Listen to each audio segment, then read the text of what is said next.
ಕೃಷಿ ತಾಪಂಡ ಆಗಿರಲಿ, ಅನುಪಮ, ಆಮೇಲೆ ದಿವ್ಯಾ ಹುಡುಗ ಇವ್ರದ್ದೆಲ್ಲ ಡ್ರೆಸ್ ನೋಡಿದಾಗ ವಾವ್ ಅನಿಸ್ತಿತ್ತು ನನಗೆ. ಮಲ್ಲಮ್ಮನಿಂದ ಇರುವ ಶಕ್ತಿ ಮನೋಜ್ ಮತ್ತೆ ಮೇಡಮ್ ಅಂದಾಗ ನೀತು ಅಶೋಕ್ ಅವರು ಸುದೀಪ್ ಸರ್ ಜೊತೆ ವಿಕ್ರಾಂತ್ ರೋಣ ಮೂವಿ ಮಾಡಿದ್ರಲ್ಲ, ಕಣ್ಣು ಮುಚ್ಕೊಂಡು ನಾನು ಹೇಳ್ತೀನಿ, if she needs a designer that's me ಅಂತ ನಂಗೆ ಗೊತ್ತು. ಆಯಿತಾ, ಈಗ ಅವರ ಸೀರಿಯಲ್ ಇದೆಲ್ಲ, ಸೀರಿಯಲಲ್ಲಿ ಹಾಕೋ ಪ್ರತಿಯೊಂದು ಬ್ಲೌಸು ಅವ್ರು ನನ್ನ ಹತ್ರ ಮಾಡಿಸ್ಕೊಳ್ಳೋದು. ಸೊ ದಿವ್ಯಾ ಹುಡುಗ ಅವರಿಗೆ ಆಲ್ಮೋಸ್ಟ್ ಎಲ್ಲ ಬಟ್ಟೆಗಳನ್ನು ನಾವೇ ಮಾಡಿದ್ದು. ಮೊನ್ನೆ ಅನುಬಂಧ ಅವಾರ್ಡ್ಸ್ಗೂ ನಾವೇ ಮಾಡಿದ್ದು. ಪಿಂಕ್ ಅಲ್ಲ, ಪೀಚ್. ಸೊ ಅವ್ರಿಗೆ ಹೇಗೆ ಬೇಕು ಹಾಗೆ ಮಾಡಿಕೊಡ್ತೀವಿ ಅಂತಲೂ ಯಾವಾಗಲೂ ಹೇಳ್ತಾ ಇರ್ತಾರೆ. 2-3 ಜನ ಇದ್ದಾರೆ, ಇವತ್ತು ತನಕ ನನ್ನ ಬಟ್ಟೆ ವಾಪಸ್ ಕೊಟ್ಟಿಲ್ಲ, ಇವತ್ತು ತನಕ ವಾಪಸ್ ಬಂದಿಲ್ಲ. ದುಡ್ಡು ಇಲ್ಲ, ಬಟ್ಟೆನೂ ಇಲ್ಲ, ದುಡ್ಡು ಕೊಡ್ತಾರೆ ಅದಕ್ಕೆ, ಗಿವ್ ಆ್ಯಂಡ್ ಟೇಕ್. ಆಯಿತಾ, ಬಟ್ ಅದನ್ನು ನ್ಯಾಯವಾಗಿ ಮಾಡ್ತಾರಾ? ಇಲ್ಲ. ನನಗೂ ಸಾಕಾಗೋಗಿದೆ ಕೇಳಿ. ಪ್ರಾಬಬಲಿ ಇನ್ನೊಂದು 2 ಸಲ ಕೇಳಿಬಿಟ್ಟು ನಾನು ಹೆಸರೇ ಹೇಳ್ಬಿಡ್ತೀನಿ. ನಾನು ತಲೆಗೆ ಏರಿದ್ರೆ ಸಿಟ್ಟು ಬಂದರೆ, ಒಬ್ಬರು ನನ್ನ ಹತ್ರ 15 ಸಾರೀಸ್ ತೊಗೊಂಡಿದ್ದಾರೆ. ಇಟ್ಸ್ ಬೀನ್ 3 years, ವಾಪಸ್ ಬಂದಿಲ್ಲ. ಹಿಂಗೂ ಇರ್ತಾರಾ? ಹೌ. ಸೊ ಪ್ರಾಬಬ್ಲಿ ಇದು ನೋಡಿದ್ಮೇಲೆ ಏನಾದರೂ ಕಳಿಸ್ತಾರೇನೋ, ಕಳಿಸಿದ್ರೆ ಅಲ್ಲಿ call and tell you I got it back ಅಂತ. ನಾವು ಕೂಡ ವೆಯ್ಟ್ ಮಾಡ್ತಿದ್ದೀವಿ. ಆ 3 ಜನ ಯಾರಿದ್ದೀರೋ ಅಷ್ಟು ಸಾರಿ ಇಟ್ಕೊಂಡು ಏನು ಮಾಡ್ತಿರೋ ಅದನ್ನು ವಾಪಸ್ ಕೊಟ್ಬಿಡಿ. ಇವಾಗ ಸುದೀಪ್ ಸರ್ ಅವರ ಡಿಸೈನರ್ ಬಗ್ಗೆ ಮಾತಾಡ್ತಾರೆ. ಇಫ್ ಯು ಅಬ್ಸರ್ವ್ಡ್, ಹೇಳ್ತಾರೆ ಇಂಥವ್ರು ನಾನು ಡಿಸೈನ್ ಮಾಡಿದ್ದು, ಅಥವಾ ಏನೋ ಒಂದು ಮಾತಿನ ಮಧ್ಯ ಬಿಗ್ ಬಾಸ್ ಮುಗಿವಾಗ ಹೇಳಬೇಕಾದ್ರೆ ಥ್ಯಾಂಕ್ ಯು ಅನ್ನೋದು. ಆ ಥರ ಈ ಸೆಲೆಬ್ರಿಟೀಸ್ಗಳು ಕ್ರೆಡಿಟ್ ಕೊಡೋದು ಕಲಿಬೇಕು. ಹೌದು. ಬಟ್ ಇವಾಗ ಏನಾಗ್ತಿದೆ ಅಂತ ಅನಿಸುತ್ತೆ ಅಂದರೆ, ಮನೆಗೂ ಒಬ್ಬ ಮೇಕಪ್ ಆರ್ಟಿಸ್ಟ್, ಮನೆಗೂ ಒಬ್ಬ ಡಿಸೈನರ್ ಹುಡ್ಕೋತಿದ್ದಾರೆ ಅಂತ. ಆ ಕಾಂಪಿಟೇಷನ್ ಹೇಗಿದೆ?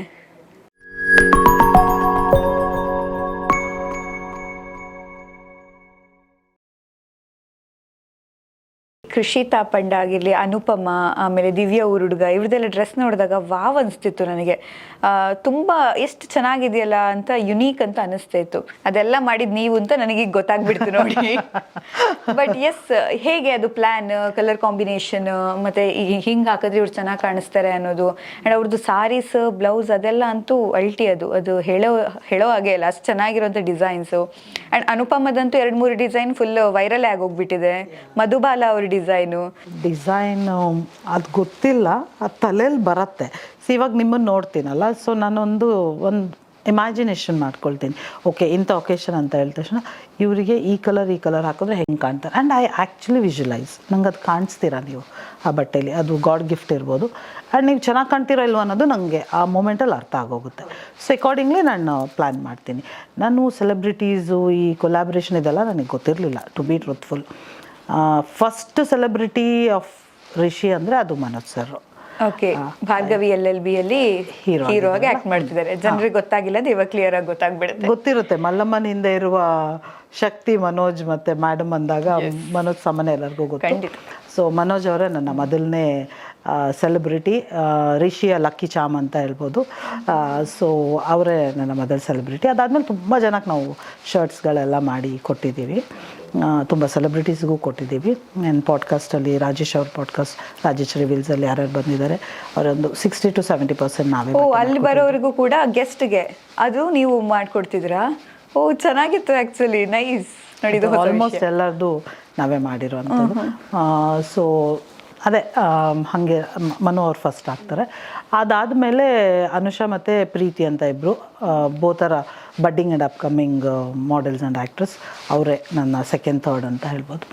But actual celebrity movie heroine ಅಂತ ತೊಗೊಂಡ್ರೆ ನೀತು ಅಶೋಕ್ ಅವರು ಸುದೀಪ್ ಸರ್ ಜೊತೆ ವಿಕ್ರಾಂತ್ ರೋಣ ಮೂವಿ ಮಾಡಿದ್ರಲ್ಲ, ಆಗ ಯಾವ ಟೈಮಲ್ಲಿ ಅಂದರೆ ಮೂವಿ ಅವ್ರದ್ದು ಕೋವಿಡ್ ಏನೇನೋ ಆಗಿ ತುಂಬ ಪ್ರಾಬ್ಲಮ್ ಆಗಿ ರಿಲೀಸ್ ಆಗಿದ್ದೆಲ್ಲ ಲೇಟ್ ಆಯ್ತಲ್ಲ. ಸೊ ಮೂವಿ ರಿಲೀಸ್ ಆಗೋ ಟೈಮಲ್ಲಿ ಅವರು ಎಲ್ಲ ಕಡೆ ಪ್ರಮೋಷನ್ಗೆ ಹೋಗ್ತಾರಲ್ಲ, ಆ ಟೈಮಲ್ಲಿ ಯುವಿಕಾ ಅಂತ one of Manoj friend and ನನಗೆ ಇವಾಗ ತುಂಬ ಕ್ಲೋಸು, ಇವರನ್ನು ನಂಗೆ ಪರಿಚಯ ಮಾಡಿಸಿ ಕೊಟ್ಟಿತ್ತು. ಓಕೆ. ಸೊ ಅವ್ರು ಬಂದರು, ಸಿಂಪಲ್ ಸೀದಾ ಸಾದಾ ನಮ್ಮ ಪಕ್ಕದ ಮನೆ ಹುಡುಗಿ ಥರ. I was expecting okay heroine ಅಂದರೆ ಹೆಂಗೋ ಏನು, ಅಷ್ಟರೊಳಗೆ ನಾನು ಅವ್ರದ್ದು ಫುಲ್ಲು ಸ್ಕ್ರೋಲ್ ಮಾಡಿ ಇಂಟರ್ವ್ಯೂಸ್ ಎಲ್ಲ ನೋಡಿದ್ದೆ. ಅವ್ರ ಬಟ್ಟೆ ಹೇಳಿದ್ರೆ ನಾನು I should able to give ಅಲ್ಲ, ಸಜೆಷನ್ ಆದರೂ ಕೊಡೋಷ್ಟಿರ್ಬೇಕಲ್ಲ. ಸೊ ಬಂದರು, ಆ್ಯಂಡ್ ನಂಗೆ ಅವ್ರಿಗೆ ಏನು ಬೇಕು ಅಂತಲೂ ಗೊತ್ತಿರಲಿಲ್ಲ. ಫಸ್ಟ್ ಬಟ್ಟೆ ಏನೋ ಒಂದು ಹಿಂಗೆ ಇರಬೇಕಂದ್ರು, ಅವ್ರು ಏನೋ ಹೇಳಿದ್ರು, ನಾನೇನೋ ಅರ್ಥ ಮಾಡ್ಕೊಂಡೆ, ಬಟ್ಟೆ ಏನೋ ಬಂತು, ನಾನು ಯಾವುದೋ ಬಟ್ಟೆ ಕೇಳಿದ್ದೆ, ಅವ್ರು ಯಾವುದೋ ಕಳಿಸಿದ್ರು, ಟೋಟಲ್ ಡಿಸಾಸ್ಟರ್ ಆಯಿತಾ. ಆ ಡ್ರೆಸ್ಸು ರಿಜೆಕ್ಟ್ ಆಯಿತು. ಚೆನ್ನಾಗಿದೆ, ಬಟ್ ಅವ್ರಿಗೆ ಬೇಕಾದಂಗೆ ಇರಲಿಲ್ಲ. ಸೊ ರಿಜೆಕ್ಟ್ ಆಯಿತು. ಆವಾಗ ನಂಗೆ ಹಠ, ಇಲ್ಲ ನಾನು ಇವರಿಗೆ ಸೆಟ್ ಆಗೋದು ಮಾಡೇ ಮಾಡಬೇಕು ಅಂತ. That's I started working on that. So ಅವ್ರಿಗೆ ಹೇಗೆ ಸೂಟ್ ಆಗುತ್ತೆ, ಏನು ಸೂಟ್ ಆಗುತ್ತೆ ಅದೇ ಥರ ಬಟ್ಟೆಗಳು ಮಾಡಿಕೊಟ್ಟೆ. ಆ್ಯಂಡ್ ಇವತ್ತಿಗೂ ಕಣ್ಣು ಮುಚ್ಕೊಂಡು ನಾನು ಹೇಳ್ತೀನಿ, if she needs A designer that's me ಅಂತ ನಂಗೆ ಗೊತ್ತು, ಆಯಿತಾ. ಈಗ ಅವರ ಸೀರಿಯಲ್ ಇದೆಲ್ಲ, ಸೀರಿಯಲಲ್ಲಿ ಹಾಕೋ ಪ್ರತಿಯೊಂದು ಬ್ಲೌಸು ಅವ್ರು ನನ್ನ ಹತ್ರ ಮಾಡಿಸ್ಕೊಳ್ಳೋದು, ಆಯಿತಾ. ಇನಿಷಿಯಲ್ ಡೇಸಲ್ಲಿ ಅದು ಕೊಲಾಬ್ರೇಷನ್ ಇತ್ತು. ಬಟ್ ನಾವು ಶೀಸ್ ಲೈಕ್ ಸಾಕು, ಯು ಹ್ಯಾವ್ ಡನ್ ಎನಫ್, ನಾವು ಯು ಹ್ಯಾವ್ ಟು ಟೇಕ್ ಅಂದ್ಬಿಟ್ಟು ಪೇ ಮಾಡಿಬಿಟ್ಟು ಬ್ಲೌಸ್ ಮಾಡಿಸ್ಕೊಳ್ತಾ ಇದ್ದಾರೆ, ಆಯಿತಾ. She said I am also earning ನಾವು, so I want to give ಅಂದ್ಬಿಟ್ಟು ಹಠ ಮಾಡಿ ನಂಗೆ ಹೇಳೋದೇ ಇಲ್ಲ. ಈಗ ಒಂದು ಗೂಗಲ್ ಪೇ ಆಗಿ ಹೋಗ್ಬಿಟ್ಟಿದ್ಯಾ, ಯಾರಿಗೆ ಎಲ್ಲಿ ಬೇಕಾದ್ರೂ ದುಡ್ಡು ಹಾಕಿ ಕಳಿಸ್ಕೊಬೋದಾಗಿದೆ. ಸೊ ಅದನ್ನು ಮಾಡ್ತಾರೆ. ಸೊ ಅವರೇ ನನ್ನ ಮೊದಲನೆಯ ಸೆಲೆಬ್ರಿಟಿಯಾಗಿ ಬಂದು ಇವಾಗ ನನ್ನ one of the best and good friend ಆಗಿರೋಂಥವ್ರು. We make sure we meet, we have tea, we talk, ಆ ಥರ. ಅವರು ಅಷ್ಟೇ, ಏನೇ ಒಂದು ಅವರಿಗೆ ಏನಾದರೂ ಇರಿಟೇಷನ್ ಆಗ್ತಿದೆ, ಗಂಡನು ಬ್ಯುಸಿ ಇದ್ದಾರೆ ಅಂದರೆ ನೆಕ್ಸ್ಟ್ ಸ್ಟಾಪ್ ನಂದು ಬುಟಿಕ್ ಬಂದುಬಿಡ್ತಾರೆ, ಹತ್ರನೇ ಇರೋದು. So we chat, we enjoy, ಆ ಥರ ಎಲ್ಲ. ಸೊ ನೀತು ಅವರೇ ನನ್ನ ಮೊದಲ ಹೀರೋಯಿನ್. ಅವರ ನಂತರ ನನಗೆ ನನ್ನ ಕಸಿನ್ ಅನ್ನಪೂರ್ಣ ಅಂತ ಮ್ಯಾಂಗ್ಳೂರಲ್ಲಿದ್ದಾಳೆ, ಅವ್ರ ಥ್ರೂ ಬಂದಿದ್ದು ದಿವ್ಯಾ ಹುಡುಗ ಅವರಿಗೆ ಬಿಗ್ ಬಾಸಿಗೆ ಬಟ್ಟೆ ಮಾಡೋಕ್ಕೆ. ಓಕೆ, ಸೀಸನ್ಗೆ ಫಸ್ಟ್ ಸೀಸನ್ ಅಲ್ಲ, ಸೆಕೆಂಡ್ ಸೀಸನ್, ಸೆಕೆಂಡ್ ಟೈಮ್ ಹೋದ್ರಲ್ಲ. ಸೆಕೆಂಡ್ ಟೈಮ್ ಹೋದಾಗ. ಹಾಂ. ಸೊ ಫಸ್ಟ್ ಟೈಮ್ ಹೋದಾಗ ನಾನಿನ್ನು ಈ ಲೈನಿಗೆ ಬಂದಿರಲಿಲ್ವೋ ಅಥವಾ ನಂಗೆ ಗೊತ್ತಿರಲಿಲ್ಲ ಇದೆಲ್ಲ. ಸೊ ದಿವ್ಯಾ ಹುಡುಗ ಅವರಿಗೆ ಆಲ್ಮೋಸ್ಟ್ ಎಲ್ಲ ಬಟ್ಟೆಗಳನ್ನು ನಾವೇ ಮಾಡಿದ್ದು. ಫಿನಾಲೆ ದಿನ ಅರವಿಂದ್ ಇದ್ದಾರಲ್ಲ, ಅವ್ರಿಗೆ ಕೂಡ ನಾನು ಒಂದು ಜಾಕೆಟ್ ಮಾಡಿ ಕೊಟ್ಟಿದ್ದೆ, ಅವ್ರು ಹಾಕಿದ್ರು. ಸೊ ಅದು ದಿವ್ಯಾ ಹುಡುಗ ಅವ್ರಿಗೆ ಎಂಟೈರ್ ಬಟ್ಟೆ. ಅಂದರೆ ದಿವ್ಯಾ ಹುಡುಗ ಅವ್ರದ್ದು ಕೂಡ ಬಟ್ಟೆ ತುಂಬ ಜನರಿಗೆ ಇಷ್ಟ ಆಗ್ತಿತ್ತು, ಅವ್ರ ಡ್ರೆಸ್ಸಿಂಗ್ ಸ್ಟೈಲ್. ಈಗ ಎಲ್ರಿಗೂ ಗೊತ್ತಿರೋದಿಲ್ಲ, ನಾರ್ಮಲಿ ವಾವ್ ಎಷ್ಟು ಚೆನ್ನಾಗಿ ಬಟ್ಟೆ ಹಾಕ್ತಾರಲ್ಲ, ಹೆಂಗೆ ಚೂಸ್ ಮಾಡ್ತಾರೆ, ಹೆಂಗೆ ಸೆಲೆಕ್ಟ್ ಮಾಡ್ತಾರೆ ಅನ್ನೋದಿಲ್ಲ. ಅವ್ರ ಹಿಂದ್ಗಡೆ ನೋಡಿ, ಈಗ ಒಂದು ಕೈ ಇರೋದಿಲ್ಲೇ ಇದ್ದಾರೆ ನಮ್ಮ ಜೊತೆ, ಅದು ಖುಷಿ ನಮಗೆ. ಅವರು ಅಷ್ಟೇ, till today we are in touch. ಏನಾದರೂ ಅರ್ಜೆಂಟ್ ಇದ್ದರೆ ಅಥವಾ ಏನಾದರೂ ಒಂದು ಕಾಲ್ ಬರುತ್ತೆ, ಅಕ್ಕ ಐ ವಾಂಟ್ ದಿಸ್ ಅಂತ ಹೇಳ್ಬಿಟ್ಟು. ಸೊ ಮತ್ತು ನಾನೊಂದು ಈವೆಂಟ್ ಮಾಡಿದ್ದು, ನಾನು ಅಂದರೆ ಲೈಕ್ ನಾವು ನಮ್ಮ ಟೀಮು ಒಂದು ಈವೆಂಟ್ ಮಾಡಿದ್ವಿ. ಸೊ ನಾನು ಆ್ಯಕ್ಚುಲಿ ಏನು ಹೇಳೋಕೆ ಹೊರಟಿದ್ದೆ ಅಂದರೆ, ನಾನು ಬಟ್ಟೆ ಮಧುಬಾಲ ಮ್ಯಾಮಿಗೆ ಮಾಡೋಕ್ಕೆ ಹೋಗಿದೆ ಅನ್ನೋಕ್ಕೋಗಿ ನಾನು ಅಂದೆ, ಇಟ್ಸ್ ನಾಟ್ ನಾನು ಮಾಡಿದೆ. ಓಕೆ, ನಮ್ಮ ಗ್ರೂಪ್ ಒಂದು ರಿಷಿ ಮಿಸಸ್ ಕರ್ನಾಟಕ ಅಂತ ಒಂದು ಈವೆಂಟ್ ಮಾಡಿದ್ವಿ, ಅದಕ್ಕೆ ಮಧುಬಾಲ ಮ್ಯಾಮ್ ಅವ್ರು ಬಂದಿದ್ದರು. ಸೊ ಅವರಿಗೆ ಒಂದು ಸಾರಿ ಮತ್ತು ಬ್ಲೌಸ್ ಮಾಡಿಕೊಟ್ಟಿದ್ದೆ. She loved it. ಅದನ್ನು ತೊಗೊಂಡ್ರು ಕೂಡ ಖುಷಿಯಾಗಿ, ಹಾಕಿದ್ರು ಕೂಡ, ಆಮೇಲೆ ತುಂಬಾ ಹೊಗಳಿದ್ರು ಕೂಡ. So that is the best. ಇದು ಅದಾದ ನಂತರ ನನಗೆ ಅನುಪಮ ಅವರಿಗೆ ಒಂದು ಬಟ್ಟೆ ಮಾಡಬೇಕಂತ ನಾನು ಹೇಳಿದ್ನಲ್ಲ, ಸಲ್ಮಾನ್ ಖಾನ್ ಸರ್, ಸುದೀಪ್ ಸರ್ ಆದಮೇಲೆ ನಂಗೆ ಅನುಪಮ ಅವರಿಗೆ ಬಟ್ಟೆ ಮಾಡಬೇಕನ್ನೋದೊಂದು ಆಸೆ ಇತ್ತು. ಹೌದಾ? ತುಂಬ ಇಷ್ಟ ಅವರು as a actress. So as A human ಇವಾಗ ಇನ್ನೂ ಇಷ್ಟ, ಬಿಕಾಸ್ ನಾನು ತುಂಬ ಹತ್ತಿರದಿಂದ ಅವ್ರನ್ನ ನೋಡ್ತಾ ಇದ್ದೀನಿ. ಸೊ ಅವರ ಪರಿಚಯ ಆಗಿದ್ದು ಕೂಡ ನನಗೆ ರಾಜೇಶ್ ಅವ್ರ ಥ್ರೂ. ರಾಜೇಶ್ ರಿವೀಲ್ಸ್ಗೆ ಅವರೊಂದು black sari and red blouse ಹಾಕ್ಕೊಂಡಿದ್ದು ಇಂಟರ್ವ್ಯೂ ಆಗಿದೆ. ಸೊ ನೋಡಿದ್ದೀರಾ ಅದು, ಅದನ್ನು ನಾನು ಮಾಡಿ ಕಳಿಸಿದೆ. ಸೊ ದೆನ್ ಅದ್ರ ಜೊತೆ ಒಂದು ನೋಟ್ ಕೂಡ ಕಳಿಸಿದೆ, like I am a big fan of you and I want you to keep this sari and blouse as a gift ಅಂತ. ಬಟ್ ಮೀಟ್ ಮಾಡೋಕ್ಕೆ ಹೋಗಲಿಲ್ಲ, ನಂಗೆ ಅದೇನೋ ಒಂದು ಅಂಜಿಕೆ, ಯಾರನ್ನಾದ್ರೂ ಮೀಟ್ ಮಾಡೋಕ್ಕೆ ಹೋಗೋದು ಅಥವಾ ನಾನೇ ಡಿಸೈನ್ ಮಾಡಿದ್ದೀನಿ ಅಂತ ಹೇಳೋದು, ಅದು ನಂಗೆ ಬರೋದೇ ಇಲ್ಲ. ಸೊ ನಮ್ಮ ಫೀಲ್ಡಲ್ಲಿ ಆ್ಯಕ್ಚುಲಿ ಹೇಳ್ತಾರೆ ಮಾತಾಡಬೇಕು ಅಂತ. ನಾನು ಮಾತಾಡ್ತೀನಿ, ನಿಮ್ಮ ಜೊತೆ ಮಾತಾಡ್ತೀನಿ, ನನ್ನ ಸೆಲೆಕ್ಟಿವ್ ಫ್ರೆಂಡ್ಸ್ ಜೊತೆ ಮಾತಾಡ್ತೀನಿ, ಕ್ಲೈಂಟ್ ಜೊತೆ ಸ್ವಲ್ಪ ಮಾತು ಕಡಿಮೆ ನಂದು. ಬಟ್ ಅವ್ರು ಏನು ಹೇಳ್ತಾರೆ ಅದು ನಾನು ಅವ್ರಿಗೆ ಕೊಡ್ತೀನಿ. ಸೊ ಮೋಸ್ಟ್ ಆಫ್ ದಮ್ ಹೇಳೋದು, ನಿಮ್ಮದು ಮಾತಿಲ್ಲ ಬಟ್ ಕೃತಿ ತುಂಬ ಚೆನ್ನಾಗಿರುತ್ತೆ ಅಂತ. ಅದು ಬೇಕಲ್ವಾ? So I am happy with that. But ಇನ್ಮೇಲೆ ಮಾತಾಡೋಕ್ಕೂ ಟ್ರೈ ಮಾಡಬೇಕು. ಆ್ಯಕ್ಚುಲಿ ಏನಂದರೆ ಪ್ರಮೋಷನ್ ಆಗೋದೇ ಅಲ್ಲಿ, ನೀವು ಮಾತಾಡಿದ್ರೆ ನಿಮ್ಮ ಫೇಸ್ ಅವರಿಗೆ ರೆಕಗ್ನೈಸ್ ಆಗುತ್ತೆ, ಮತ್ತು ಇನ್ನೂ ಏನು ಇಂಟ್ರೆಸ್ಟ್ ಇನ್ನೂ ಬಿಲ್ಡ್ ಆಗ್ತಾ ಹೋಗುತ್ತೆ ಅನ್ನೋದು. ಅದನ್ನು ನಾನು ಶುರು ಮಾಡ್ತೀನಿ. ಈಗ ಸ್ಲೋಲಿ ನಾನು 3 years ಮುಂಚೆ ಆಗಿದ್ದರೆ ಹಿಂಗೂ ಕೂತ್ಕೊಂಡು ಮಾತಾಡ್ತಿರ್ಲಿಲ್ಲ. ಈಗ ಅಟ್ಲೀಸ್ಟ್ ಅಷ್ಟೊಂದು ಇಂಟ್ರೋವರ್ಡ್ ಇಲ್ಲ, ನಾನೀಗ ಮಾತಾಡ್ತೀನಿ. All credit goes to my friends, ನಿಮ್ಮದು ಗ್ಯಾಂಗ್ ಇದಲ್ಲ ನಮ್ಮದು. ಸೊ ನಾವೊಂದು 6-7 ಜನ ಇದ್ದೀವಿ ಅನ್ನಲ್ಲ, ಸೊ ಅವರಿಗೆ ಹೋಗುತ್ತೆ ಕ್ರೆಡಿಟ್ ಪೂರ್ತಿ. ಸೊ ಅದಾದಮೇಲೆ ರಾಜೇಶ್ ಅವ್ರ ಥ್ರೂ ಅನುಪಮ ಅವ್ರ ಪರಿಚಯ ಆಯಿತು. ದೆನ್ ಒಂದಿನ ಅವರು ಕಾಲ್ ಮಾಡಿಬಿಟ್ಟು ಥ್ಯಾಂಕ್ ಯು, ತುಂಬ ಚೆನ್ನಾಗಿತ್ತು ಸಾರಿ ಬ್ಲೌಸ್ ಅಂತ ಹೇಳಿದ್ರು. ದೆನ್ ಕೊಲಾಬ್ರೇಷನ್ನಿಗೆ ಏನಾದರೂ ಇದ್ದರೆ ಹೇಳಿ ಅಂತ ನಾನೇ ಹೇಳಿದೆ. ದೆನ್ ಶಿ ಸೆಡ್ ಯಾವುದೋ ಒಂದು ಶೋ ಇದೆ ಅಂತ, that's how our journey started. So ಅವ್ರು ಹೇಗೆ ಅಂದರೆ ಕೊಲಾಬ್ರೇಷನ್ ಇದೆ ಅಂಥದ್ದೆಲ್ಲ ಇದೆ ಅಂದರೆ ಅವ್ರು ಹೇಳ್ತಾರೆ ನನಗೆ ಅರ್ಜೆಂಟ್ ಇದೆ, ಚಂದ ಬೇಕು, ಕಣ್ಣು ಮುಚ್ಕೊಂಡು ನಾನು ನಿಮ್ಮ ಹತ್ರ ಬರ್ತೀನಿ ಆಯಿತಾ. ದ ವೆರಿ ರೇರ್ ಡಿಸೈನರ್ ನಾನು ನೋಡಿರೋದ್ರಲ್ಲಿ ನೀವು ಮಾತಾಡಲ್ಲ ಬಟ್ ಚೆನ್ನಾಗಿ ಕೆಲಸ ಮಾಡ್ತೀರಾ ಅಂತ ಯಾವಾಗಲೂ ಹೇಳ್ತಾ ಇರ್ತಾರೆ. ಸೊ ಅವ್ರದ್ದು ಯಾವುದೇ ದೊಡ್ಡ ಶೋ ಇದ್ದರು, ಮೊನ್ನೆ ಅನುಬಂಧ ಅವಾರ್ಡ್ಸ್ಗೂ ನಾವೇ ಮಾಡಿದ್ವಿ. ಪಿಂಕ್ ಅಲ್ಲ ಪೀಚ್. ಸೊ ಅವ್ರಿಗೆ ಹೇಗೆ ಬೇಕು ಹಾಗೆ ಮಾಡಿಕೊಡ್ತೀವಿ ಅಂತಲೂ ಯಾವಾಗಲೂ ಹೇಳ್ತಾ ಇರ್ತಾರೆ. ಆ್ಯಂಡ್ ನಾನು ಎಷ್ಟೋ ಜನಕ್ಕೆ ಡಿಸೈನ್ ಮಾಡಿಕೊಟ್ಟಿದ್ದೀನಿ, ಇಲ್ಲ ಅಂತೆಲ್ಲ. ಹಿಂಗೆ ನಾನು ಮಾತಾಡಿರ್ಬೇಕಾದ್ರೆ ಎಲ್ಲ ಚೆನ್ನಾಗೇ ಇರುತ್ತೆ, ಒಳ್ಳೆಯದೇ ಇರುತ್ತೆ ಅಂದ್ಕೋಬೇಡಿ, ಬೇರೆ ಥರನೂ ಇರುತ್ತೆ. ಒಂದು 2-3 ಜನ ಇದ್ದಾರೆ, ಹೆಸರು ಬೇಡ, ಬಟ್ ಇವತ್ತು ತನಕ ನನ್ನ ಬಟ್ಟೆ ವಾಪಸ್ ಕೊಟ್ಟಿಲ್ಲ. ಹೆಸರು ಬೇಡವಾ? ಬೇಡ, ಬಟ್ಟೆ ವಾಪಸ್ ಕೊಟ್ಟಿಲ್ಲ. ಯಾಕಂದರೆ ಸೆಟಲ್ ಆಗ್ತಿದ್ದಾರೆ ಲೈಫಲ್ಲಿ ಆಗಲಿ, ಬಟ್ ಅವ್ರಿಗೆ ಗೊತ್ತಾಗತ್ತಲ್ವ ನಾನು ಯಾರನ್ನ ಹೇಳ್ತಿದ್ದೀನಿ ಅಂತ. ಫೈನ್, ನಿಮಗೇನೋ ನೀವು ಬ್ಯುಸಿ ಇದ್ದೀರಾ, ನನಗೆ ಅರ್ಥ ಆಗುತ್ತೆ, ಬಟ್ ಕಾನ್ಸ್ಟೆಂಟಾಗಿ ನಾನು ನಿಮಗೆ ಕಾಲ್ ಮಾಡಿ ಇರಿಟೇಟ್ ಮಾಡ್ತಿಲ್ಲ. ಅಲ್ಲೂ ವಾರಕ್ಕೆ ಒಂದ್ಸಲ ಒಂದು text, can you send back my outfits are please ಅಂತಲೂ ಹಾಕಿರ್ತೀನಿ. Where I have all the rights to scream, still I am going in a very soft way saying please ಅಂತ. 3 ಜನ ನನಗೆ ಆ ಥರ ಅನುಭವ ಮಾಡಿಸಿರೋ, ಇವತ್ತು ತನಕ ವಾಪಸ್ ಬಂದಿಲ್ಲ. ದುಡ್ಡು ಇಲ್ಲ, ಬಟ್ಟೆನೂ ಇಲ್ಲ, ದುಡ್ಡು ಕೊಡ್ತಾ ಇರೋದಕ್ಕೆ ಇಲ್ಲ. ಕೊಲ್ಯಾಬ್ರೇಷನ್ ಅಂತ ಬಂದಾಗ ಏನಾಗುತ್ತೆ, ನಾವು ಬಟ್ಟೆ ಮಾಡಿಕೊಡ್ತೀವಿ, ಅವ್ರು ನಮಗೆ ಪೇಜಲ್ಲಿ ಕ್ರೆಡಿಟ್ ಕೊಡ್ತಾರೆ. That's how it works, give and take ಆಯಿತಾ. ಬಟ್ ಅದನ್ನು ನ್ಯಾಯವಾಗಿ ಮಾಡ್ತಾರೋ ಇಲ್ಲ. ಇವಾಗ ಅನುಪಮ ಅವ್ರನ್ನೇ ತೊಗೊಳ್ಳಿ, ಅವರು ನನ್ನ ಯಾವುದು ಬಟ್ಟೆಗಾದರೂ ಎಷ್ಟು ಚೆಂದ ಜಸ್ಟಿಸ್ ಮಾಡ್ತಾರೆ ಅಂದರೆ, ಅವ್ರು ಎಷ್ಟೇ ಬ್ಯುಸಿ ಇರಲಿ ಶೋ ಅಲ್ಲಿ, ಹಿಂದೆ ಯಾವುದಾದ್ರೂ ಒಂದು ಜಾಗದಲ್ಲಿ ಹೋಗ್ಬಿಟ್ಟು ಒಂದು ವೀಡಿಯೋ ಮಾಡಿ ಹಾಕ್ತಾರೆ. ಮೊನ್ನೆ ಅನುಬಂಧ awards she said this deserves A photoshoot ಅಂದ್ಬಿಟ್ಟು ಒಂದು ಫೋಟೋಶೂಟ್ ಮಾಡಿಬಿಟ್ಟು ಹಾಕಿದ್ರು. ಅವರು ಖರ್ಚು ಮಾಡೇ ಫೋಟೋಶೂಟ್ ಮಾಡಿರ್ತಾರೆ ಅಲ್ವಾ, ನಾನು ಕೇಳಿಲ್ಲ, ಇವತ್ತು ತನಕ ನಾನು ಕ್ರೆಡಿಟ್ ಕೇಳಿಲ್ಲ ಅವ್ರ ಹತ್ರ, ಬಟ್ ಅವ್ರು ಕೊಡ್ತಿದ್ದಾರೆ ನನಗೆ ಆಯಿತಾ. ಆ ಥರ ನೋಡಿದ್ರೆ ಕೃಷಿ ಅವರು ನನಗೆ ಇಲ್ಲಿ ತನಕ ಪೇ ಮಾಡೇ ಬಟ್ಟೆ ಮಾಡಿಸ್ಕೊಂಡಿರೋದು, ಒಂದನ್ನು ಅವರು ಫ್ರೀ ಅಂತ ಮಾಡಿಸ್ಕೊಂಡಿಲ್ಲ. ಬಟ್ ನಾನು ಅಂದ್ಕೊಂಡೆ ಪೇ ಮಾಡಿರೋದ್ರಿಂದ ಅವ್ರು ನನ್ನ ಮೆನ್ಷನ್ ಮಾಡಲ್ಲ ಅಂತ, but she make sure she mentions me everywhere. Very sweet offer ಆಯಿತಾ. ಅದು ಎಲ್ಲರಿಗೂ ಬರಲ್ಲ, ಲೈಫಲ್ಲಿ ಸ್ಟ್ರಗಲ್ ಮಾಡಿ ಮೇಲೆ ಬಂದಿರ್ತಾರಲ್ಲ ಅವ್ರಿಗೆ ಮಾತ್ರ ಇನ್ನೊಬ್ಬರು ಸ್ಟ್ರಗಲ್ ಅರ್ಥ ಆಗುತ್ತೆ. That way I am very thankful to Krishi, I am very grateful to Anupama. ಅದೇ ಥರ ಇದೊಂದು 2-3 ಜನ ಇದ್ದಾರೆ, ನನಗೂ ಸಾಕಾಗೋಗಿದೆ ಕೇಳಿ. ಪ್ರಾಬಬಲಿ ಇನ್ನೊಂದು 2 ಸಲ ಕೇಳಿಬಿಟ್ಟು ನಾನು ಹೆಸರೇ ಹೇಳ್ಬಿಡ್ತೀನಿ, ನನಗೆ ಗೊತ್ತಿಲ್ಲ. ನಮ್ಮ ಚಾನಲ್ಗೆ ಬಂದು ಹೇಳಿಬಿಡಿ ಒಂದ್ಸಲ. ತಲೆಗೆ ಏರಿದ್ರೆ ಸಿಟ್ಟು ಬಂದರೆ ಅಷ್ಟು ರಿಕ್ವೆಸ್ಟ್ ಮಾಡ್ತಿದ್ದೀವಿ, ಅದು ಹೇಳ್ಸೋರ ಕೈಲೆಲ್ಲ ಹೇಳಿಸ್ತಿದ್ದೀನಿ. ಆ ಬಟ್ಟೆನ ನನಗೇನು ಸಿಗಲ್ಲ, ಒಂದು 20 ಪೇರ್ಸ್ ಇದೆ ಒಬ್ಬರ ಹತ್ರ, 20 ಪೇರ್ಸ್. ಅದು ನನಗೆ ಬಂದರೆ ಇನ್ನೊಂದು 4 ಜನ ಕೊಡ್ಬೋದಲ್ಲ ನಾನು ಅಲ್ವಾ? ಇನ್ನೊಂದು 4 ಜನ ಹಾಕ್ಕೋಬೋದಲ್ಲ. ಈಗ ಮಾನ್ಯ ಮಹಾನಟಿಗೆ ಬಂದ್ರಲ್ಲ, ಒಂದು ಕಾಲ್, ಅತ್ತೆ ನನಗೆ ಶಿ ಇಸ್ ಮೈ ರಿಲೇಟಿವ್, ಅತ್ತೆ ನನಗೆ ಬಟ್ಟೆ ಬೇಕು, ಸೆಕೆಂಡ್ ಥಾಟ್ ಇಲ್ಲದೆ ಅವಳಿಗೆ ಕೊಡ್ತೀನಿ. ಅವಳ ಫ್ರೆಂಡ್ಸ್ ಕೂಡ ಲಾಸ್ಟ್ ಮಿನಿಟಲ್ಲಿ ಅಕ್ಕ ಏನಾದರೂ ಮಾಡೋಕ್ಕಾಗುತ್ತೋ I send it across. Because ಅವರೆಲ್ಲ ಈಗಿನೂ ಚಿಗುರ್ತಾ ಇರೋರು, ಬಡ್ಡಿಂಗ್. ನಾವು ಅವ್ರಿಗೆ ಈಗ ಸಪೋರ್ಟ್ ಮಾಡಬೇಕು, ನಮಗೂ ಅದರಿಂದ ಏನೋ ಒಂದು ಒಳ್ಳೇದಿರುತ್ತೆ ಮುಂದೆ ಅಲ್ವಾ. ಸೊ ಆ ಒಂದು ಇಂಟೆನ್ಷನಿಂದ ನಾನು ಸಪೋರ್ಟ್ ಮಾಡ್ತಾಯಿದ್ದೀನಿ. ನೀನು ಇಟ್ಕೊಳೋ ಬದಲು ಕೊಡಮ್ಮ, ಅವ್ರಿಗೆ ಕೊಡ್ತೀನಿ, ಹಾಕ್ಕೊಳ್ತಾರೆ ಅಲ್ವಾ. ಆ್ಯಂಡ್ ಹೋಗಲಿ, ಅಷ್ಟು ಒಂದು ಆನ್ಸರ್ ಮಾಡದೇ ಇರೋಷ್ಟು ಎಡಾಸಿಟಿ ಯಾಕೆ? At least tell I am busy, I can't send it right ನಾವು, ಆರ್ ಒಂದು ಸ್ವಲ್ಪ ದಿನ ಬಿಟ್ಟು ಕೊಡ್ತೀನಿ ಹೇಳ್ಬೋದು. ಆಮೇಲೆ ನಾವು ಮಾಡೋದೇನಕ್ಕೆ, ಇವಾಗ ಬಟ್ಟೆ ನಾವು ಮಾಡಿಕೊಡ್ತೀವಿ ಅಂದರೆ ನಮ್ಮ ಹತ್ರ ಕ್ಲೈಂಟ್ ಇಲ್ಲ ಅಥವಾ ನಮಗೆ ತುಂಬ ಟೈಮ್ ಇದೆ ಅಂತ ಅಲ್ಲ, ನೀವು ಹಾಕ್ಬಿಟ್ಟು ನಮಗೆ ಕ್ರೆಡಿಟ್ ಕೊಡ್ತೀರಾ ಅಂತ. ಅದನ್ನೇ ಕೆಲವ್ರು ಕೊಡಲ್ಲ, ಮೆನ್ಷನ್ನೇ ಮಾಡಲ್ಲ, ಫೋಟೋಸು ಕೊಡಲ್ಲ. ಆ ಥರ ಮಾಡಿದವರು ಇದ್ದಾರೆ ನನಗೆ.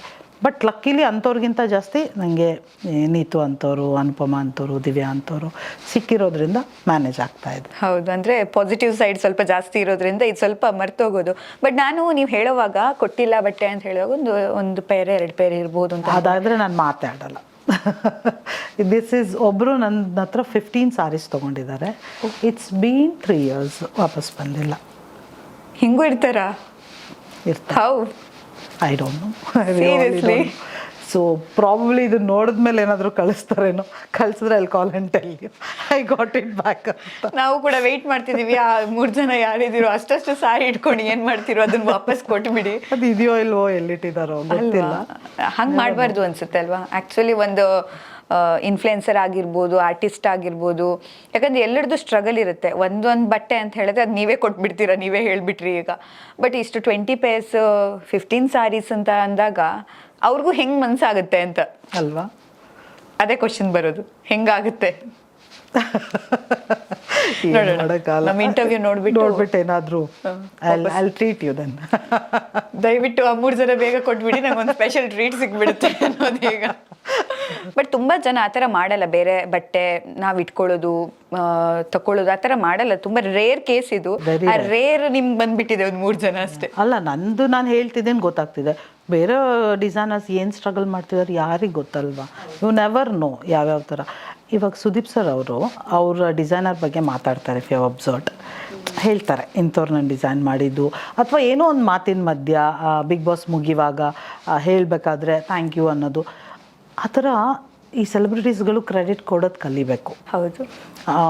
ಅಥವಾ ಈಗ ಅವಾರ್ಡ್ ಫಂಕ್ಷನ್ ಮಾಡಿದಾಗ even for this kind of supporting ಡಿಸೈನರ್ಸಿಗೆ ಒಂದು ಅವಾರ್ಡ್ ಇರಬೇಕು ಅಲ್ವಾ? ನಾನು ಯಾವಾಗಲೂ ಅಂದ್ಕೊಳ್ಳೋದು, ಲೈಕ್ ದುಡ್ಡು ಕಾಸು ಏನೂ ತಗೊಳ್ದೆ ಅವ್ರನ್ನ ಅಲ್ಲಿ ಚಂದ ಕಾಣೋಂಗೆ ಮಾಡಿ ಸಪೋರ್ಟ್ ಮಾಡ್ತಾ ಇರೋ ಡಿಸೈನರ್ಗೆ ಒಂದು ಅವಾರ್ಡ್. ಸೊ ಎಷ್ಟು ಜನ ಡಿಸೈನರ್ಸ್ ಇದ್ದಾರೆ, ಐನೋ N ನಂಬರ್ ಇರ್ತಾರೆ. ಸೊ ಯಾರು ಜಾಸ್ತಿ ಮಾಡಿರ್ತಾರೆ ಅವರಲ್ಲೇ ಒಂದು ಕ್ಯಾಟಗರಿ ಮಾಡಿ ಅವ್ರಿಗೊಂದು ಅವಾರ್ಡ್ ಅಂತ ಅಪ್ರಿಷಿಯೇಷನು. ಅದು ನಮಗೆ ಸಿಕ್ಕಿದ್ರೆ ನಾವೇನು ಎಕ್ಸ್ಪೆಕ್ಟ್ ಮಾಡ್ತಿರ್ತೀವಿ ಅದನ್ನೇ ತಾನೇ. ನಮಗೂ ರೆಕಗ್ನೈಸೇಷನ್ನೇ ಬೇಕು. ದುಡ್ಡೇ ಬೇಕು ಅಂದರೆ ನಾವು ಕ್ಲೈಂಟ್ಗಳು ಇರ್ತಾರಲ್ಲ, ಅವರಿಗೆ ಬಟ್ಟೆ ಮಾಡ್ಕೊಂಡು ದುಡ್ಡು ಮಾಡ್ಬೋದು. ಅದು ಇಂಪಾರ್ಟೆಂಟ್ ಇರೋಲ್ಲ, ನಮಗೂ ರೆಕಗ್ನೈಸೇಷನ್ ಬೇಕು ಅಂತಿರುತ್ತೆ. ಸೊ ಹಿಂಗೇನಾದ್ರು ಕೊಟ್ಬಿಟ್ರೆ ತುಂಬ ಚೆನ್ನಾಗಿರುತ್ತೆ ಅಂತ ನನಗೆ ಅನಿಸುತ್ತೆ. ಈವನ್ ಡಿಸೈನರ್ಸು ಹಂಗೆ ಯೋಚಿಸ್ತಾರೆ ಅಂದ್ಕೊಳ್ತೀನಿ. ಹೌದು. ಆ್ಯಂಡ್ ಇನ್ನೊಂದು ಬಿಗ್ಗೆಸ್ಟು ನಮ್ಮದು ಸ್ಟ್ರಗಲ್ ಅಂತ ಹೇಳಿದ್ರೆ, as a designer what I feel and I think most of the designer feels ಅಂದರೆ ಕಂಪೇರ್ ಮಾಡ್ತಾರೆ ರೇಟ್. ಆಯಿತಾ? ಹೊರಗಡೆ ಮಿಂತ್ರ ಇರ್ಬೋದು, ಅಲ್ಲಿ ಇಲ್ಲಿ ಎಲ್ಲ ನೋಡ್ತೀರಾ ನೀವು, ಆನ್ಲೈನ್ ಶಾಪಿಂಗ್. ಒಂದು ನಾರ್ಮಲ್ ಒಂದು ಶರ್ಟ್ ಅಂತಲೇ ಇಟ್ಕೊಳ್ಳಿ, ದೇ ಗೆಟಿಂಗ್ ಇಟ್ ಫಾರ್ 1800 1300ಗೆ ಸಿಗ್ತಿದೆ ಇಲಿಟ್ ಶರ್ಟ್. ನಮ್ಗೆ ಯಾಕೆ ಅಷ್ಟು ಕೊಡೋಕ್ಕಲ್ಲ ಅನ್ನೋದು ಅವ್ರ ತಲೆಯಲ್ಲಿ ಬರುತ್ತೆ. ಸೊ ಅದರದ್ದು ಸೂಕ್ಷ್ಮತೆ ಏನು ಅಂದರೆ, ಆ ಶರ್ಟ್ ಮಾಡೋ ಕಂಪನಿ ಒಂದೇ ಸಲ ಬಲ್ಕಲ್ಲಿ 100 ಮೀಟ್ರ್ ಬಟ್ಟೆ ತೊಗೊಳತ್ತೆ. ಆಯಿತಾ? ಸೊ ನಾನು ಬಟ್ಟೆ ತೊಗೊಳ್ಳೋದು ಶರ್ಟಿಗೆ ಎಷ್ಟು ಬೇಕು 2.5 ಮೀಟ್ರು, ನಾನು ಅಷ್ಟೇ ತೊಗೊಳ್ಳೋದು. ಸೊ ನನಗೆ 500 ರುಪೀಸ್ ಮೀಟರ್ ಇದ್ದರೆ 1500 ಶರ್ಟಿಗೆ ಅಲ್ಲಿ ಚಾರ್ಜ್ ಮಾಡ್ತಾರೆ. ನನ್ನ ಮಾವ ಅಲ್ಲ ಕಮ್ಮಿ ಕೊಡೋಕ್ಕೆ. ಸೊ ನಾನು ಅಷ್ಟೇ ಕೊಟ್ಬಿಟ್ಟು ತೊಗೊಬರ್ಬೇಕು. 100%. ಇವರಿಗೆ ಬಲ್ಕಲ್ಲಿ ತೊಗೊಂಡವರಿಗೆ 300 ಸಿಕ್ಕಿರ್ಬೋದು, 200 ಸಿಕ್ಕಿರ್ಬೋದು. ಇನ್ನೂ ಸೂರತ್ತಲ್ಲೆಲ್ಲ ಹೋಗಿ ತೊಗೊಂಡ್ರೆ ಇನ್ನೂ ಕಮ್ಮಿಗೆ ಸಿಕ್ಕಿರುತ್ತೆ. ಆ್ಯಂಡ್ ಅವ್ರದ್ದು ಫ್ಯಾಕ್ಟ್ರಿ ಮೇಡ್ ಇರುತ್ತೆ. ಸೊ ಮಿಷಿನರೀಸ್ ಇರುತ್ತೆ. ಪಟ 100 150 200 300 ಪೀಸಸ್ ಬಂದು ಬೀಳುತ್ತೆ. ಸೊ ಅವರಿಗೆ ಲಾಭ ಇದ್ದೇ ಇರುತ್ತೆ. ಲಾಭ ಇಟ್ಬಿಟ್ಟು ಅಷ್ಟು ಕಮ್ಮಿ ಕೊಡ್ಬೋದು. ನಾನು ಬಟ್ಟೆ ತರ್ತೀನಿ, ಅದಕ್ಕೆ ಬೇಕಾಗಿರೋದು ಪ್ರತಿಯೊಂದು ಬಟನ್ನು ಅದು ಇದು ಎಲ್ಲ ತರ್ತೀವಿ. ಅದನ್ನು ಕಟ್ ಮಾಡೋಕ್ಕೆ ಮತ್ತು ಹೊಲಿಯೋಕ್ಕೆ ಅಟ್ಲೀಸ್ಟ್ 4 hours 2 ಸೇರಿ. ಸೊ ಮಾಸ್ಟರ್ಜಿಗೆ ನಾನು ಕೊಡೋ ಸ್ಯಾಲ್ರಿ ಅದು ಕೌಂಟ್ ಮಾಡಿದ್ರೆ ನನಗೆ ಏನೂ ಬರೋಕ್ಕೆ ಸಾಧ್ಯ ಇಲ್ಲ. ಸೊ ಇಷ್ಟೆಲ್ಲ ಕಷ್ಟಪಟ್ಟಾಗ ನಮಗೂ ಒಂದು ಸ್ವಲ್ಪ ದುಡ್ಡು ನೋಡ್ಬೇಕಂತೀರಲ್ವ? ಏನಿಲ್ಲ ಅಂದರೆ ಒಂದು ಶರ್ಟ್ ಮೇಲೆ ಒಂದು 100 ರೂಪಾಯಿನಾದರೂ ಮಾಡಬೇಕು ಅಂತ ಇರಲ್ವ? ಸೊ ಅದನ್ನು ನಾವು ಹಾಕ್ತೀವಿ. ಹಾಕಿದಾಗ ಅದೇ ಶರ್ಟ್ ನಾವು ಮಾಡಿಕೊಟ್ರೆ 2000 2500 ಆಗುತ್ತೆ. ಅಲ್ಲಿ ನಿಮಗೆ 1500ಗೆ ಸಿಗುತ್ತೆ ಅಂದ ತಕ್ಷಣ ಯು ಕ್ವಶನ್. ಬಟ್ ಇಲ್ಲಿ ಫಿಟ್ಟಿಂಗ್ ನಾವು ನಿಮಗೆ ಕಸ್ಟಮೈಸ್ ಮಾಡಿರ್ತೀವಿ. ಅದೇ ಕಸ್ಟಮೈಸ್ ಅಂದಾಗಲೇ ಅಲ್ಲಿ ನಾವು ಹೈಯರ್ ಪೇ ಆಗೋದಲ್ವಾ? ಎಕ್ಸಾಕ್ಟ್ಲಿ, ಕಸ್ಟಮೈಸ್ ಮಾಡಿರ್ತೀವಿ. ಸೊ ಅದನ್ನು this is one struggle what I feel every designer has. ಅದು ಯಾವತ್ತೂ ಇರೋದೆ. ಅಂದರೆ ನೀವದು ಏನೇ ಹೇಳಿದ್ರು ಅದಷ್ಟು ಪರ್ಟಿಕ್ಯುಲರ್ ಮೆಟೀರಿಯಲ್ ಬಗ್ಗೆ ನಾಲೆಜ್ ಇದ್ದವ್ರಿಗೆ, ಡಿಸೈನ್ಸ್ ಬಗ್ಗೆ ನಾಲೆಜ್ ಇದ್ದವ್ರಿಗೆ, ಮತ್ತು ಯಾವ ಡಿಸೈನರ್ ಹತ್ರ ಕೊಡ್ತೀವಿ ಅನ್ನೋ ನಾಲೆಜ್ ಇದ್ದವ್ರಿಗೆ ಮಾತ್ರ ಓಕೆ ಇಷ್ಟ, ನಾನು ಇಷ್ಟು ಪೇ ಮಾಡ್ತೀನಿ ಅನ್ನೋದು. ಬಟ್ ಈಗ ಲಕ್ಕಿಲಿ ಆ ಥರ ಜನಗಳು ತುಂಬ ಇದ್ದಾರೆ. ಎಷ್ಟೋ ಡಿಸೈನರ್ಸ್ ಇದ್ದಾರೆ. ನೀವು ಇವಾಗ ಒಂದು ರೋಡಿಗೆ ಹೋದರೆ ನಿಮಗೆ ಅಟ್ಲೀಸ್ಟ್ 4 ಬುಟಿಕ್ಸ್ ಅಂತೂ ಸಿಗುತ್ತೆ. ಅಷ್ಟೊಂದು ಬುಟಿಕ್ ಇದೆ ಅಂದರೆ ಎಲ್ಲರೂ ಅಲ್ಪ ಸ್ವಲ್ಪ ದುಡ್ಡು ಮಾಡ್ತಿದ್ದೀವಿ ನೋಡ್ತಿದ್ದೀವಿ ಅಂತಾನೆ ಅಲ್ವಾ? ಸೊ ಅದರರ್ಥ ಮೋಸ್ಟ್ಲಿ ಪೀಪಲ್ ಇವಾಗ ಚೇಂಜ್ ಆಗಿ ಅದನ್ನು ಇದು ಮಾಡ್ತಿದ್ದಾರೆ ಅಂತ ಅಂದ್ಕೊಳ್ತೀನಿ. ಆ್ಯಂಡ್ ಯಾಕಂದರೆ ಸೋಷಿಯಲ್ ಮೀಡಿಯಾದಕ್ಕೆ ತುಂಬ ಮ್ಯಾಟರ್ ಆಗುತ್ತೆ ಅಂತ ಅನಿಸುತ್ತೆ. ಸೋಷಿಯಲ್ ಮೀಡಿಯಾ ಬಂದಾದಮೇಲೆ ಈ ಹೀರೋಯಿನ್ ಅನ್ನುವಂಥ ಕಾನ್ಸೆಪ್ಟ್ ಹೊರಟೋಯ್ತು. ಅಂದರೆ ಸೀರಿಯಲಲ್ಲಿ ಅದು ಬಿಟ್ಟು ಎಲ್ಲ ನಾನು ಅದೇ ಥರ ಕಾಣಬೇಕು ಅನ್ನುವಂಥ ಮೈಂಡ್ ಸೆಟ್ಟಿಗೆ ಬಂದೆ. ಅದಕ್ಕೆ ಮೇಕಪ್ ಇಂಡಸ್ಟ್ರಿ ಕೂಡ ಬೂಮಿಂಗ್ ಆಗಿದ್ದು, ಜೊತೆಗೆ ಈ ಬೊಟಿಕ್ಸ್ ಅದೆಲ್ಲವೂ ಕೂಡ ಜಾಸ್ತಿ ಆಗಿದ್ದು ಅಂತ ನಂಗೆ ಅನ್ಸುತ್ತೆ. ನಿಮ್ಗೆ ಏನನ್ಸುತ್ತೆ? ಹೌದು, ಖಂಡಿತ. ಸೋಷಿಯಲ್ ಮೀಡಿಯಾ ಮತ್ತು ನಮ್ಮ ಆ್ಯಕ್ಟ್ರೆಸ್ ಇನ್ಫ್ಲುಯೆನ್ಸರ್ ಅವರೆಲ್ಲರಿಂದನೇ ಮೇಕಪ್ ಫೀಲ್ಡ್ ಇರ್ಬೋದು, ನಮ್ಮ ಫೀಲ್ಡ್ ಇರ್ಬೋದು, ತುಂಬ ಬೂಮ್ ಆಗ್ತಿದೆ. All credit goes to them, no doubt. But ಇವಾಗ ಏನಾಗ್ತಿದೆ ಅಂತ ಅನ್ಸುತ್ತೆ ಅಂದರೆ, ಮನೆಗೂ ಒಬ್ಬ ಮೇಕಪ್ ಆರ್ಟಿಸ್ಟ್, ಮನೆಗೂ ಒಬ್ಬ ಡಿಸೈನರ್ ಹುಡ್ಕೋತಿದ್ದಾರೆ ಅಂತ. ಆ ಕಾಂಪಿಟೇಷನ್ ಹೇಗಿದೆ? ತುಂಬಾ ಇದೆ ಕಾಂಪಿಟೇಷನ್. ಈಗ ನಾವೇನಿದ್ರು ನಾವು ಕಾಂಪಿಟೇಷನಲ್ಲಿ ಓಡೋ ಕುದುರೆ ಕುದುರೆಗಳಾಗಿ ಇರ್ಬೋದು. ಬಟ್ ವಿನ್ ಆಗಬೇಕು ಅಂದರೆ ಬರೀ ಕುದುರೆ ಆಗದೆ ನಾವೇ ವಿನ್ ಆಗಬೇಕು ಅಂದರೆ you have to compromise on the costing and your quality should go high. Fitting beautiful fitting ಕೊಡಬೇಕು, little lesser price. Beautiful work ಕೊಡಬೇಕು, ಸ್ವಲ್ಪ ಅವರಿಗಿಂತ ಲೆಸ್ಸರ್ ಪ್ರೈಸ್. ಆಗ ವಿಲ್ ಬೂಮ್. ನಾನು ನನ್ನ ಪ್ರೈಸಸ್ ಯಾಕೆ ಕಡಿಮೆ ಇಟ್ಟಿದ್ದು ಅಂದರೆ it's not because of the competition. ನನಗೊಂದು ಏನಿತ್ತಂದರೆ ಎಲ್ಲರೂ ಡಿಸೈನರ್ ವೇರ್ ಹಾಕ್ಬೇಕಂತ ಆಸೆ ಪಡ್ತಾರೆ, ಎಲ್ಲರಿಗೂ ಆಗಲ್ಲ. ಸೊ ಎಲ್ಲೋ ಒಂದು ಕಡೆ ಅದು ನನ್ನ ಕಾಂಟ್ರಿಬ್ಯೂಷನ್ ಆಯಿತಾ, ಅವರಿಗೂ ಎಫೋರ್ಡಬಲಾಗಿ ಆಗಲಿ ಅಂತ ಹೇಳ್ಬಿಟ್ಟು ಇದು ಮಾಡೋದು. ನಾನು ಎಷ್ಟೋ ಜನಕ್ಕೆ ಬಂದುಬಿಟ್ಟು ಇಲ್ಲ ನಂಗೆ ಆಸೆ ಹಾಕೋಕ್ಕೆ ಬಟ್ ನನಗೆ ಅಷ್ಟಿಲ್ಲ ಅಂದವರಿಗೆ ನಾನು ತುಂಬ ಕಮ್ಮಿಗೂ ಮಾಡಿಕೊಟ್ಟಿದ್ದೀನಿ. And I am very happy and satisfied that ಎಲ್ಲೋ ಒಂದು ಕಡೆ I am doing justice morally socially also ಅಂತ. ಎಸ್, ಯಾಕಂದರೆ ಇದು ನೀವು ಹೇಳಿದಾಗ ತುಂಬ ಖುಷಿ ಅನಿಸ್ತು. ಯಾಕಂದರೆ ಇದೆಲ್ಲ ಡ್ರೀಮ್ ಮಾಡಿದ್ರು ಕೂಡ ಕೆಲವರು ಫುಲ್ಫಿಲ್ ಮಾಡೋದಿಲ್ಲ. ಯಾಕಂದರೆ ಅದು ಅವ್ರ ಜಾಬ್, ಡಿಸೈನರ್ಸ್ ಅದನ್ನು ಒಪ್ಕೊಳ್ಳೋದೇ ಇಲ್ಲ. ಇಷ್ಟಕ್ಕೆ ಮಾಡೋದಂದರೆ ಮಾಡಿ, ಇಲ್ಲಾಂದರೆ ಬಿಡಿ ಅನ್ನೋದೇ ಇರೋದು. ಬಟ್ ಇದು ತುಂಬ ಜನರ ಆಸೆನ ಕೂಡ ನೀವು ನೆರವೇರಿಸ್ತಿದ್ದೀರಲ್ಲ, ದಟ್ಸ್ ಆ್ಯಕ್ಚುಲಿ. ಅದಕ್ಕೂ ಕಮೆಂಟ್ಸ್ ಬರುತ್ತೆ. ನೆಗೆಟಿವ್ ಪಾಸಿಟಿವ್ ಎಲ್ಲ ಇರುತ್ತೆ. ಫ್ರೆಂಡ್ಸ್ ಹತ್ರದವ್ರು ಬಿಟ್ಬಿಟ್ಟು ಸ್ವಲ್ಪ ದೂರದವ್ರದಿಂದ ಬರುತ್ತೆ ಕಮೆಂಟ್. ಏನಂದರೆ ಅದು ಅವಳು ಬ್ರೆಡ್ ಬಟರ್ ಅಲ್ಲ, her husband is well off, so ಅವರಿಗೇನು ಇದೆ ಅದಕ್ಕೆ ಕೊಡ್ತಾಳೆ ಕಮ್ಮಿಗೆ. ದುಡ್ಡು ಅಂದರೆ ಯಾರಿಗೆ ಆಸೆ ಇರಲ್ಲ? ನಮಗಿರಲ್ವ, ನಿಮಗಿರಲ್ವ, ಯಾರಿಗಿರಲ್ಲ? ದುಡ್ಡು ಮಾಡಲೇಬೇಕು ಅಂತ ಫೀಲ್ಡಿಗೆ ಬಂದಿದ್ದರೆ ನಾನು ದುಡ್ಡೇ ಮಾಡ್ತಿದ್ದೆ. That's not the thing. ಅಥವಾ ನಾನು ನನ್ನ ಹಸ್ಬೆಂಡ್ ಹತ್ರ ಇಸ್ಕೊಂಡು ರನ್ ಮಾಡ್ತಿದ್ದೆ. ನಾನು ಮಾಡ್ತಿಲ್ಲ. I am doing on my own earnings and I am saving for my self also. I am trying and avoiding taking it from him. Because ಅಷ್ಟು ವರ್ಷ ನಾನು ಸಾಕಿದ್ದಾರೆ, ಒಂದು ಸ್ವಲ್ಪ ವರ್ಷ ನನ್ನನ್ನು ನಾನು ಸಾಕ್ಕೊಳ್ಳೋಣ. ಮೊದಲು ಅಮ್ಮ ಸಾಕಿದ್ರು, ಮದುವೆ ಆದಮೇಲೆ ಗಂಡ ಸಾಕಿದ್ರು. ಸೊ ನಾನು ಸಾಕ್ಕೊಳ್ಳೋಣ, ನಾನು 4 ಕಾಸು ಇವರಿಗೆ ಕೊಡೋಣ ಅನ್ನೋದೊಂದು ಆಸೆಯಿಂದನೇ ನಾನು ಮಾಡಿರೋದು. ಸೊ ದುಡ್ಡು ಯಾರಿಗೂ ಕಹಿ ಆಗಲ್ಲ. ನನಗೆ ದುಡ್ಡು ಮಾಡಬೇಕು ಅಂತಿದ್ರೆ ಮಾಡ್ಬೋದು, ಬಟ್ ಇಟ್ಸ್ ನಾಟ್ ದ್ಯಾಟ್. ನನಗೆ ಅದೊಂದು ಆಸೆ. ನನ್ನ ಡಿಸೈನ್ ಬಗ್ಗೆ ಜನ ಮಾತಾಡಬೇಕು, ಇಷ್ಟು ಕಮ್ಮಿಗೆ ಇಷ್ಟು ಚೆನ್ನಾಗಿ ಮಾಡಿಕೊಟ್ಟಿದ್ದಾರೆ ಅಂತ ಹೇಳಬೇಕು. That is my dream and I am aiming on it. So ಮಾತಾಡೋರು ಮಾತಾಡ್ತಾರೆ. I really don't